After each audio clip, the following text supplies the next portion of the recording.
안녕하세요. 오늘은 한국 근현대사에서 가장 논쟁적인 인물, 김원봉에 대해 이야기해 보겠습니다. 김원봉이라는 이름 들어보셨나요?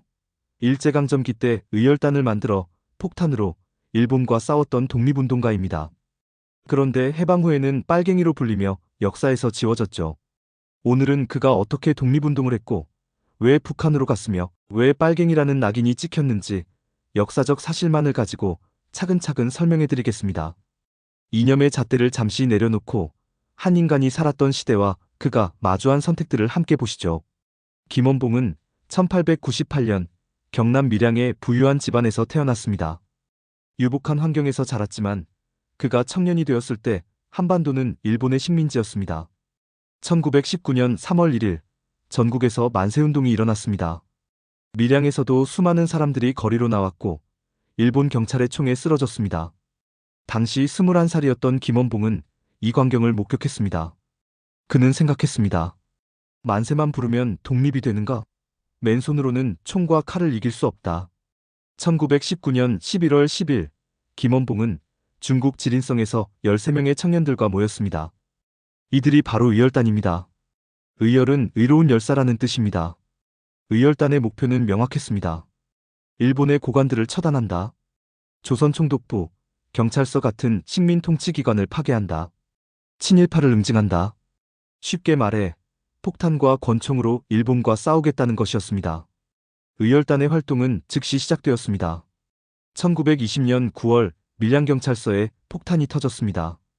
박재혁 의사가 투척한 폭탄으로 일본인 경찰이 사망했습니다. 1921년 9월 김익상 의사가 조선 총독부에 폭탄을 던졌습니다. 비록 큰 피해는 없었지만 일제의 심장부인 총독부를 공격했다는 것 자체가 큰 충격이었습니다. 1923년 1월 김상옥 의사가 종로경찰서에 폭탄을 투척했습니다. 일본 경찰과 총격전 끝에 자결했습니다.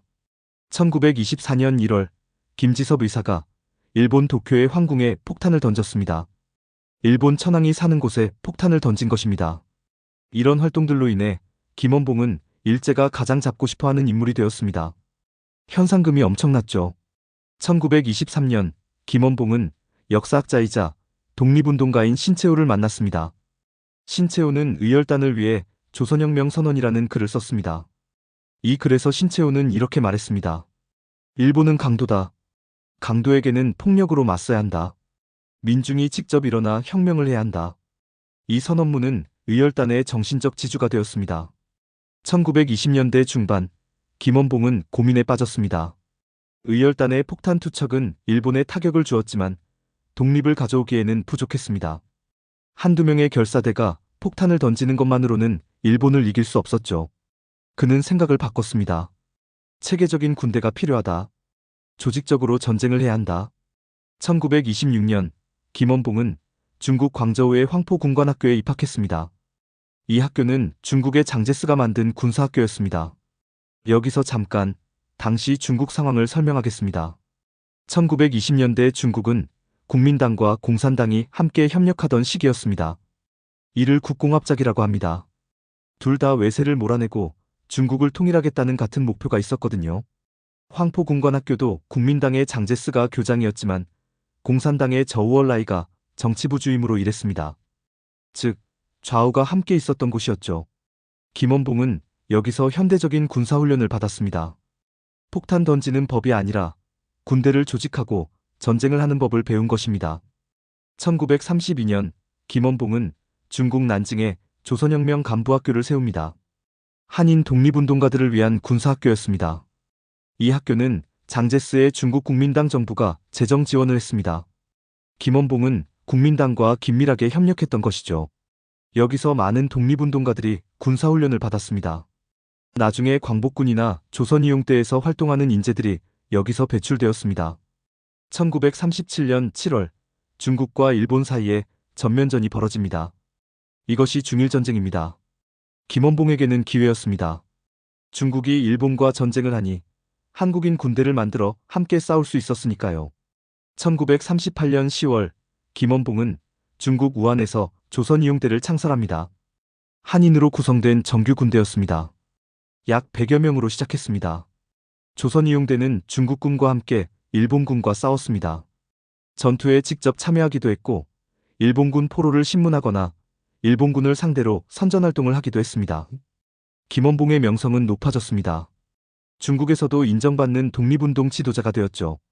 그런데 1941년 문제가 생겼습니다. 조선 이용대의 일부 대원들이 김원봉을 떠나 중국 공산당 지역으로 가버린 것입니다. 왜 그랬을까요? 당시 중국은 다시 국민당과 공산당이 갈라서고 있었습니다. 일본과 싸우면서도 서로 경쟁했죠. 일부 대원들은 국민당보다 공산당이 더 진보적이다라고 생각했고 공산당 지역으로 가서 조선이용군을 만들었습니다. 나중에 북한군의 기초가 되는 부대입니다. 김원봉은 국민당 지역에 남았지만 이 분열로 인해 그의 세력은 약해졌습니다. 1942년 김원봉은 중국 충칭에 있던 대한민국 임시정부에 합류했습니다. 그는 국무부장이라는 중요한 자리를 맡았습니다. 광복군을 총괄하는 위치였죠. 하지만 임시정부 내에서도 김원봉과 김구계열은 사이가 좋지 않았습니다. 독립운동 노선도 달랐고 해방 후 정치적 주도권을 둘러싼 경쟁도 있었습니다. 드디어 1945년 8월 15일 일본이 항복했습니다. 한반도는 해방되었습니다.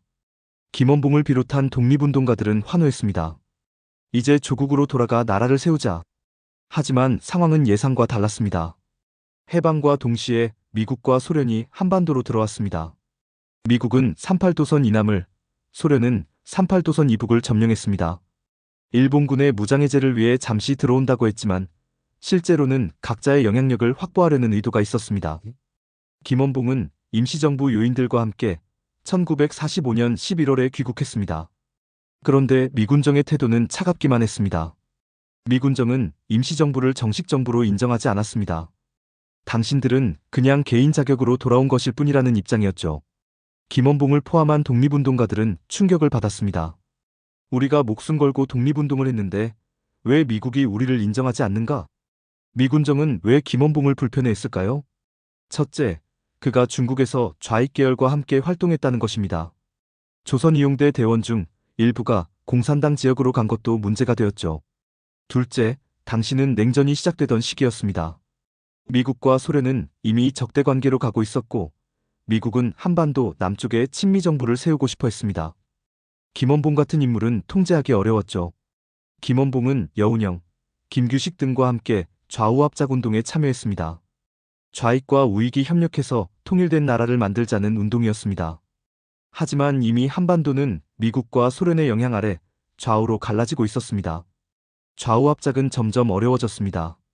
1946년 2월 김원봉은 민주주의 민족전 선민전의 부의장이 되었습니다. 민전은 좌익 성향의 정치단체였습니다. 이때부터 남한 사회에서 김원봉을 보는 시각이 달라지기 시작했습니다. 김원봉은 좌익이다, 공산주의자다라는 소문이 돌았습니다. 1948년 5월 10일 남한만의 단독 선거가 실시되었습니다. 이승만을 중심으로 한 세력이 주도한 선거였죠. 김원봉은 이 선거에 참여하지 않았습니다. 왜냐하면 남한만의 선거는 분단을 고착화시킨다고 생각했기 때문입니다. 김구와 김규식도 같은 이유로 선거를 거부하고 4월에 북한을 방문해 남북협상을 시도했습니다. 하지만 실패로 돌아왔죠. 1948년 8월 15일 이승만을 대통령으로 하는 대한민국 정부가 수립되었습니다. 김원봉은 새 정부에서 아무런 역할도 얻지 못했습니다. 오히려 체포 위협에 놓였습니다. 이승만 정부는 좌익에 대한 강력한 탄압을 시작했고 김원봉의 동지들이 하나둘 잡혀갔습니다. 정확한 시기는 알려지지 않았지만 김원봉은 1948년 말에서 1949년 초 사이에 38선을 넘어 북한으로 갔습니다. 많은 사람들이 묻습니다. 김원봉은 원래 공산주의자였나? 빨갱이였나? 역사적 사실을 보면 상황은 좀 더 복잡합니다. 첫 번째 이유 남한에서의 생존 위협. 1948년 말 남한은 좌익에게 매우 위험한 곳이었습니다. 여순 사건, 제주 4.3 사건 등으로 인해 이승만 정부는 좌익에 대한 탄압을 강화했습니다. 김원봉의 동지들이 체포되고 고문받고 처형되었습니다. 김원봉 자신도 체포영장이 발부될 위기에 있었습니다. 평생 일본과 싸운 독립운동가가 같은 한국인 정부에 의해 빨갱이로 몰려 죽을 수도 있는 상황이었던 것입니다. 두 번째 이유 정치적 이상의 좌절. 김원봉은 좌우가 협력하는 통일정부를 원했습니다. 하지만 남한에서는 이것이 불가능해 보였습니다. 이승만 정부는 철저하게 반공정부였고 좌익과의 협력을 거부했습니다. 김원봉이 평생 꿈꾸던 민족 전체가 함께하는 독립국가는 남한에서는 실현될 수 없었습니다. 세 번째 이유 북한의 환대. 반면 북한은 김원봉을 환영했습니다. 북한 정권은 그의 독립운동 경력을 높이 평가했고 중요한 직책을 제안했습니다. 김원봉 입장에서는 자신을 빨갱이로 몰아 죽이려는 남한보다 자신을 독립운동 영웅으로 대우하는 북한이 나아 보였을 수도 있습니다. 북한에 도착한 김원봉은 여러 요직을 맡았습니다. 국가검열상장관급, 노동상, 최고인민회의 대의원.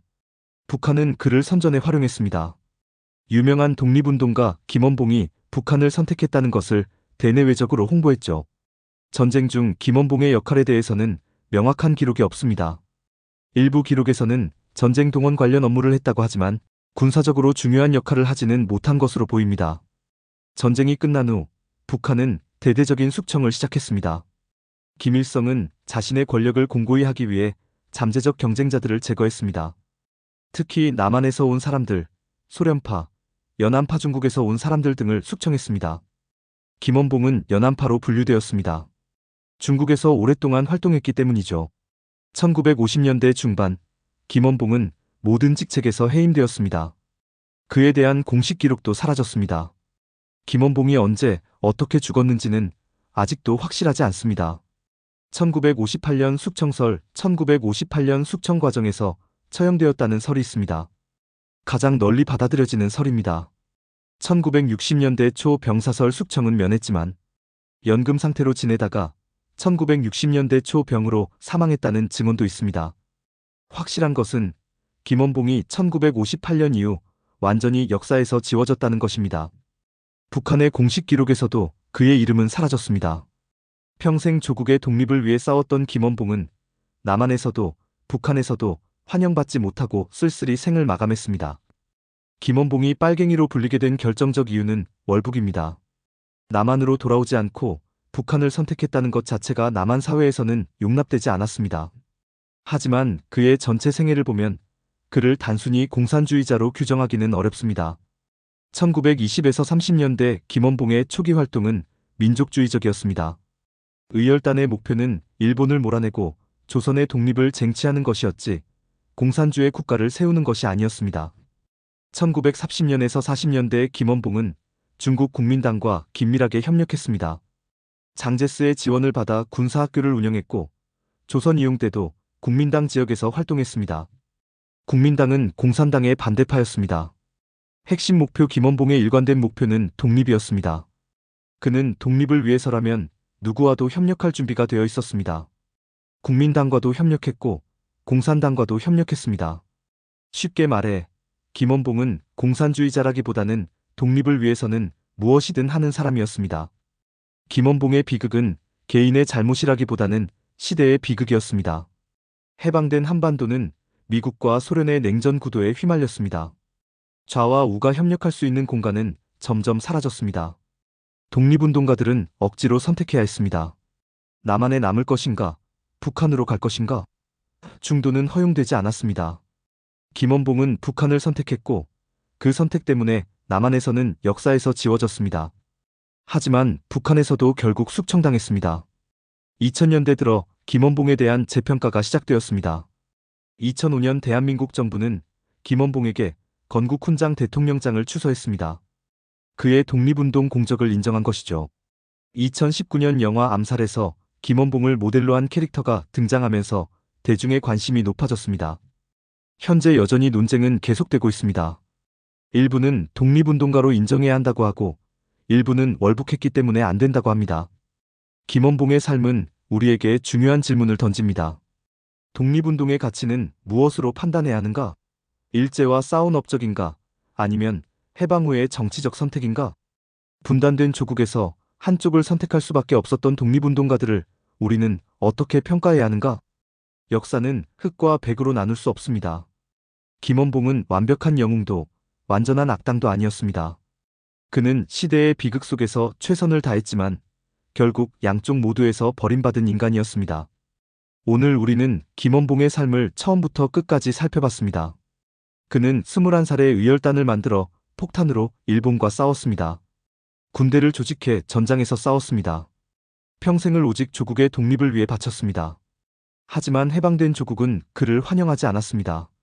남한은 그를 빨갱이로 몰았고 그가 선택한 북한도 결국 그를 버렸습니다. 김원봉의 삶은 분단의 비극을 상징합니다. 좌와 우로 갈라진 한반도에서 독립운동가들조차 하나가 될 수 없었습니다. 우리는 그를 빨갱이로 낙인 찍고 잊어버릴 수도 있습니다. 하지만 그렇게 하면 우리는 역사에서 배울 기회를 잃게 됩니다. 김원봉의 삶이 우리에게 묻습니다. 진짜 중요한 것은 무엇인가? 이념인가? 아니면 조국을 위해 바친 삶 자체인가? 역사는 답을 주지 않습니다. 우리 각자가 생각하고 판단해야 합니다.